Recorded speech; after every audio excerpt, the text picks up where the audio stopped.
Dwarves, The Lost Race of Tamriel, Volume 1, Architecture and Designs, by Calselmo, Scholar of Markarth. Let me begin by correcting a common misconception. The proper term to use when referencing the ancient lost race of Tamriel is Dwemer. It is a word whose meaning is roughly translated to people of the deep in the common tongue, and whose use has been widely replaced by the more ubiquitous nomenclature dwarves. I would like stated that I use the name dwarves in lieu of the more accurate term in these books out of sympathy for my readership, who I can safely assume does not have the breadth of scholarship that 200 years of study has given me. With that small point finished, let us begin our discussion on the dwarves by focusing on the indisputable artifacts they have left behind, their architectural and cultural designs. Unlike the more controversial areas of dwarven scholarship, the construction of dwarven cities and relics are well founded due to the plethora of samples taken from the ruins these peoples have left behind. My own home city, Markarth, was originally one such ruin, and I can state from first-hand experience that all dwarven designs share a set of common principles that we can use to determine true artifacts from fakes and delineate patterns and methodologies that were important to their craftsmen. First of all, we can say for certain that dwarven artisans favored stone, at least as far as their buildings were concerned.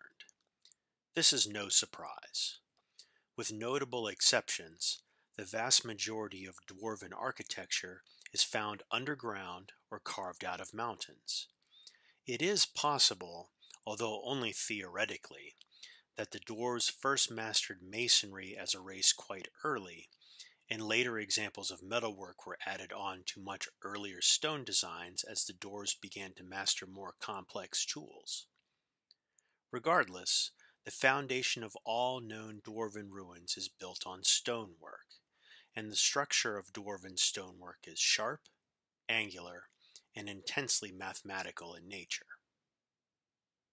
By a simple count, there are hundreds, if not thousands, of samples of dwarven buildings made of precise square shapes, and far fewer examples of discretely rounded or curved stonework, leading us to believe that early dwarves favored trusted, well-calculated designs based on angled lines, rather than riskier, more imprecise calculations based on arcs and curves.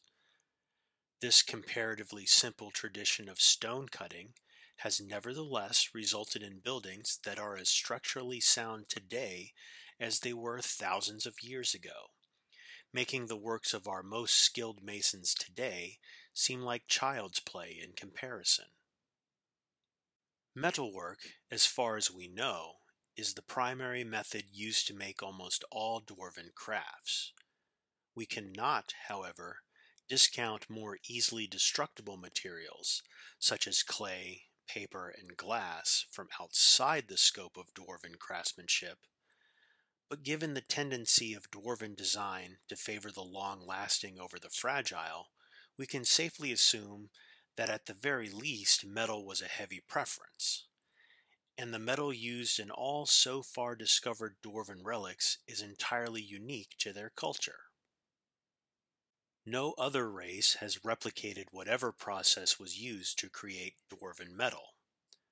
Although it can be easily mistaken for bronze, and in fact many forgers of dwarven materials use bronze to create their fake replicas, it is most definitely a distinct type of metal of its own. I have personally seen metallurgists attempt to combine several different types of steel and common and rare ores in order to imitate dwarven metal's exclusive properties, but the only method that has been successful is to melt down existing dwarven metallic scraps and start over from there.